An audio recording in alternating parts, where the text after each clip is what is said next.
Hi guys, and welcome to the more exciting part of the TEFL course here. We're going to talk a little bit about your opportunities to generate an income as a TEFL teacher abroad. And today we're only going to talk about Asia. I'm very familiar with the teaching situations in Asia. So what I'm going to mention here, the pros and cons of teaching in each country, is not just based on my opinions, but also many of my friends are teaching abroad or have taught in many different countries. So we're going to discuss a few countries here, and I've done my research as well. So let's get started. Firstly, of course, I'm going to speak about the country that I used to live and teach in for 6 years, and that is Thailand. All right, so if you want to teach in Thailand, what are the requirements? That's the first thing you have to look at. Are you a qualified person to go and teach in Thailand? So if you want to work at an international school in Thailand, like the British schools that pay quite a lot of money, they pay high salaries, you have to have a certain degree. I would say an educational degree, maybe a BEd is preferable, right? But also if you maybe have a BA TESOL degree or something related to the field, that can really help you a lot with getting opportunities to teach at an international school. If you only have a normal degree, you can still teach at many of the private schools, and you can also teach at language centers, all of the government schools, and also private kindergartens. So you do still have quite a few opportunities, and this will also be how you can obtain your work permit or work visa for a year if you have a degree. Now, so what is the situation if you don't have a degree? Is that still possible for you to teach? Well, legally it's not really something they recommend, but there are many teachers who are doing this. Trust me, I've been there. I know a lot of people who are earning maybe let's say 1,200 to 1,500 teaching at the government schools in Thailand without a degree, or at the language centers even, right? So that is also an option for you if you don't have a degree. What you can do here is go and study a BA degree part-time at the college where I also obtained a degree. I went to a college in Bangkok called Siam Technology College. So over here, they give you the opportunity to study a BA TESOL degree part-time on weekends and during the teaching holidays. I'm going to put the website on here for you guys. So if you want to look into that, this means you'll be studying part-time, right, while teaching, and you'll get an educational visa. So your visa situation will be sorted as well. It also opens up a lot of opportunities. It's a very good opportunity for younger people, especially who don't already have a degree, and also for people who have a degree but they want to get a more relevant degree to the field, which is what I did, right? So either way, you can get an educational visa. And if you want to apply to this university or you want to make an inquiry, visit their website or email them. I'll also put that on here for you. Okay, and you can also mention me as a reference. I'm going to put my full name on here for you guys quickly. Right, so you can use me as a reference. You don't have to, but if you prefer doing this, you can do that as well. So that's your other option. There are options for you if you're not a degree holder yet. All right. So now let's talk about the salary. So if you work at a government school, you're going to earn from about 1,200 US dollars to about 1.5 US dollars. If you work at an international school, you can earn as high as $2,800 a month, and a little bit less. So you can see there's a big difference between the two, which is why I also wanted to earn a relevant degree in education, right? Okay, so those are your two options. The other one is language centers. Many people prefer that. They don't like all of the rules at the schools and the dress codes and that type of thing. Language centers have more of an informal setup, so that's also something you can do. So those are your options. Now let's talk about advantages and disadvantages. I would say the biggest advantage of teaching and living in Thailand is the lower cost of living.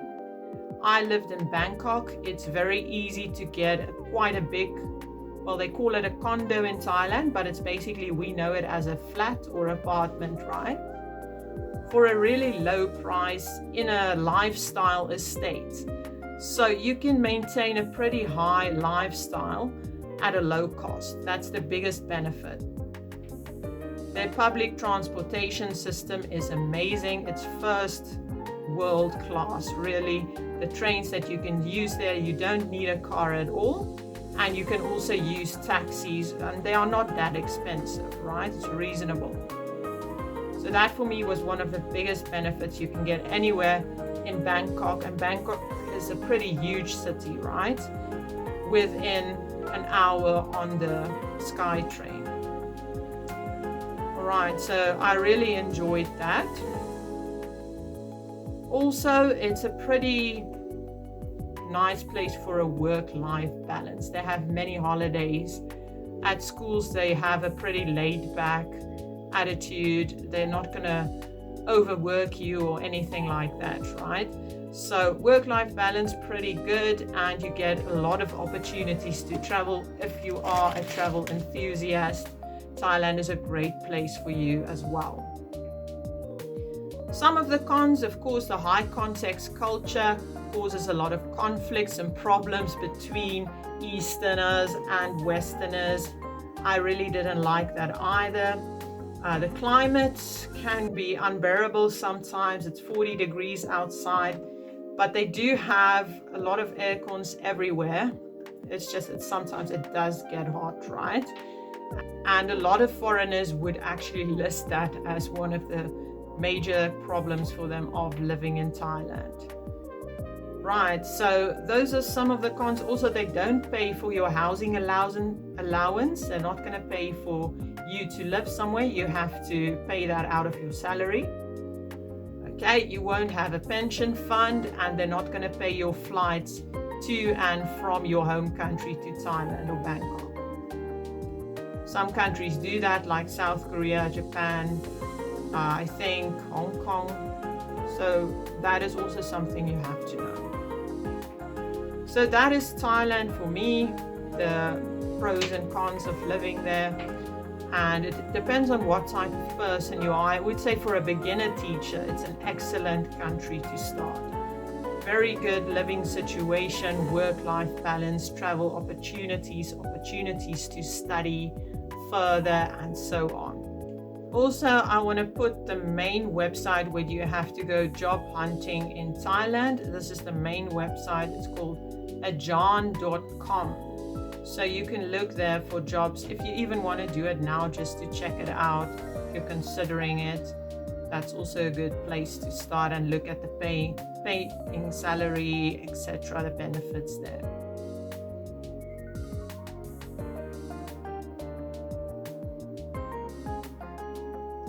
So next up, we're going to talk about China as a country where you can also find a lot of opportunities to go and teach English. So this is not a situation for everyone. I would say the biggest advantages of going to China is, of course, that the salary is quite high. They do pay housing allowance. They do pay for your flights. They give you health insurance. So you get a pretty good work package, right? But the disadvantage, of course, is that it's very hard to adapt to the Chinese government because you're not allowed to use social media sometimes, and you have to find a way around that to contact your family. They have pretty harsh laws as well when it comes to that. And other things, the food, people sometimes have trouble with getting the right food to eat. It's not as convenient as some of the other countries that are more international, like maybe Thailand, I would say. and it's hard to communicate with the foreigners. You're not really going to make friends with them that easily. Many of them cannot really speak English. So when you're in a situation where you have to talk to the bank people or the government people or doing your visa, etc., you will get kind of frustrated because many of them don't really understand a high level of English. They do pay quite high salaries. I would say from $1,300 from what I've seen on the internet can go up to $3,500. So yeah, you can earn a lot of money. It's great for saving up if you want to go to the country only to save money, because you're not going to have such a big work-life balance, right? So you'll mostly be going for work and for saving money, bit of career development to add that to your CV as well. So the requirements are you need a degree and you also need a TESOL or TEFL certificate. You also have to obtain, unfortunately, your work permit before you fly to the country. In Vietnam and Thailand, this is not the case. You can just fly to the country, look for work. It's very easy, the whole process. You can go to immigration there. But in China, you have to obtain it before you go to the country. Right, so that would be China for me, advantages and disadvantages. It all depends on what you're looking for and what type of person you are. And lastly, I just want to mention that if you are aiming to go to China, there is a website where you can go to. It's called englishfirst.com, where you can look for jobs. So also just have a look at that if you want to know more about their advantages or the work package that they give to teachers, the salary, etc. So our next country that we're going to talk about is Vietnam, another good country that you can have a look at in the Southeast Asian region. I would say Thailand and Vietnam are the most popular countries. They are also very similar when it comes to advantages and disadvantages and pay rates.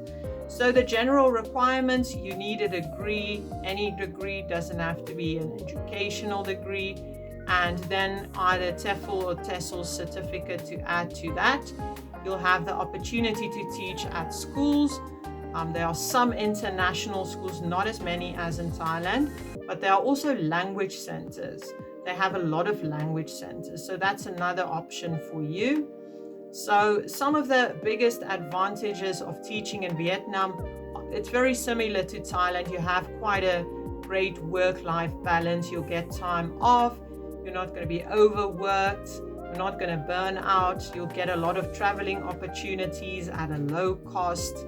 Very low cost of living, similar to Thailand. Again, you're not going to pay a lot to have a nice apartment in a nice area. So those are some of the advantages. Also, you get treated pretty respectfully as a teacher. They respect you a lot within the society and the school that you live in, so they're going to treat you pretty well. It's not hard to communicate with foreigners.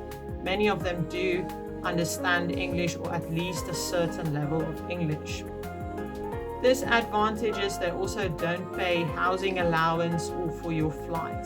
They do pay medical insurance. But those two things you're going to have to cover yourself out of your salary, right? You don't need to obtain a work permit before you go to Vietnam. It's similar to Thailand. You can just fly there and then look for a job. So they're not as strict as China and South Korea. So how much do people earn there? They say on the internet it's about $1,300 US to $2,300 US, which is, it's a bit broad.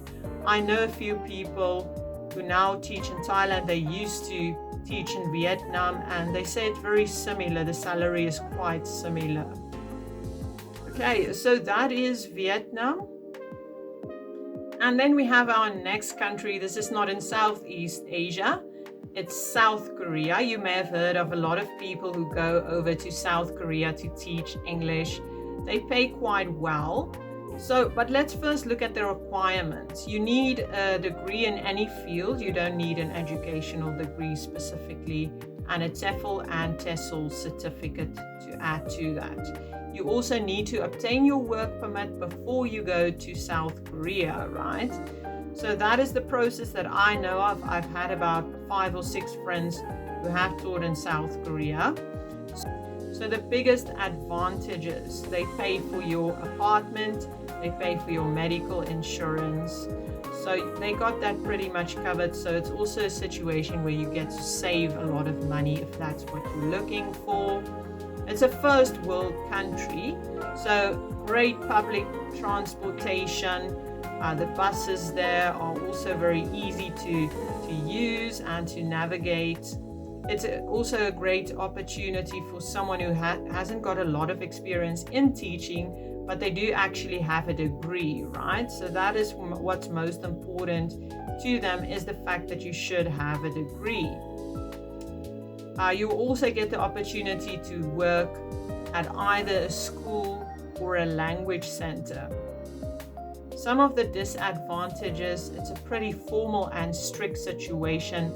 I actually worked for a Korean language center in Bangkok, and the situation there was quite tight compared to the Thai language center. It's not very laid back. It's a very high pace lifestyle in South Korea, especially if you're living in Seoul, the center city. I would think they are very serious about their education. So if you are a very serious teacher and you're aiming for career development, I would say South Korea is a very good option for you. But if you're someone who wants to travel a bit more or wants more of a work-life balance, I wouldn't suggest going to South Korea. There are other options available. They pay around 1,000 to 1,800 US per month, but remember that you don't have those expenses of paying your own flat and all of that, right? Right, so that is South Korea. Some people also complain a little bit about the winters getting really cold. Climate is a big thing for me. Might not be for you though, but I'm just mentioning it as well. So that is South Korea. We're going to talk about Taiwan. Now, Taiwan is also a very good option. It's actually similar to Thailand and Vietnam situation with a bit of more advantages. So it's quite an interesting country. I would also in the future actually like to go there and teach, because I've heard pretty good things about the country. So the requirements, you need a degree in any field plus TEFL and TESOL certificate. So just the basics. In most of the countries it's like that. Now, I'm not sure about obtaining the work permit. I know some people who didn't have to obtain the work permit. They only went there, like to Thailand and Vietnam, looked for work, obtained it there. So I think that is a possibility, but I think you are able to do it beforehand as well. So they're not that strict about it. South Korea and China are the countries that want you to obtain the work permit before you go to the country. So those are the requirements. If we're looking at work opportunities, language center seems to be the most popular one, but also public schools and private schools. You can also look into that. Now, what do they pay? They pay quite a good salary. I would say their average salary is about 1,500 to 2,000, and some I've heard of 1 or 2 people who earn more than that, but I would say that's the general salary. You can find some good picks if you look for a while, if you look for jobs for a while. I'm sure you can find something. I think English First, the other company that I talked about earlier, the recruitment company, they can also give you some options there as well. For possibilities to work in Taiwan, and you can find it all over the internet, right?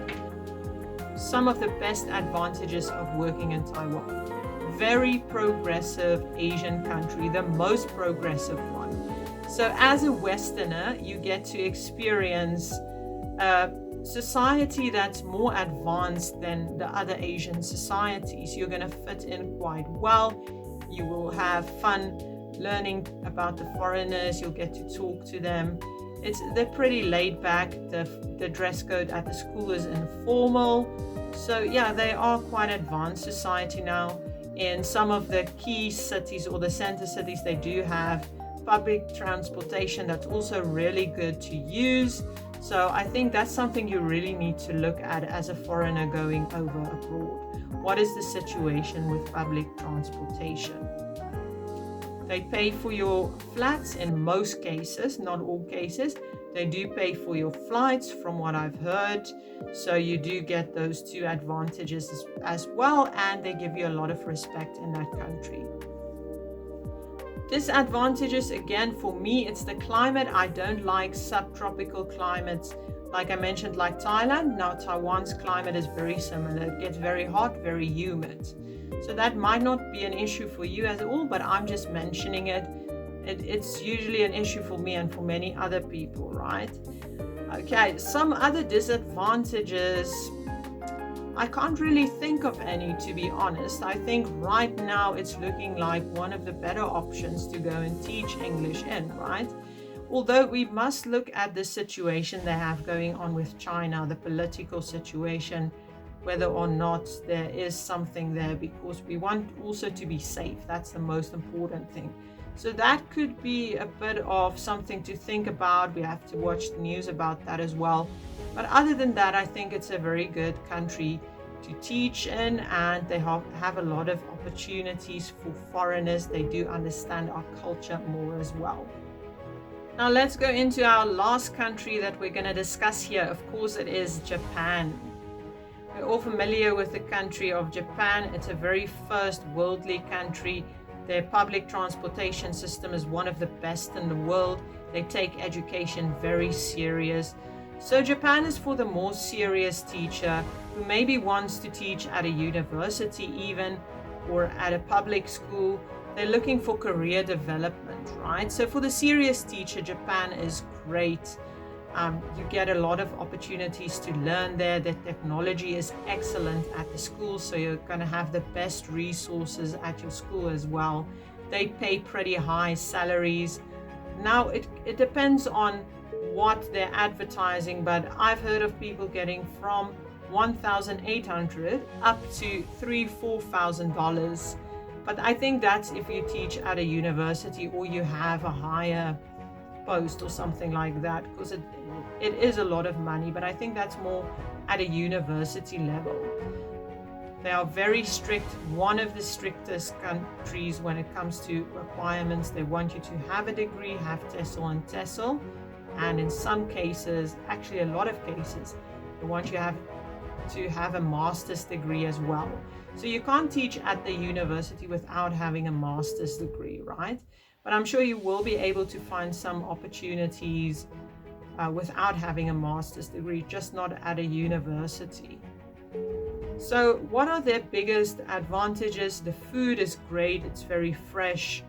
It's a first world country. You're not going to encounter any problems like in some of Southeast Asian countries, right?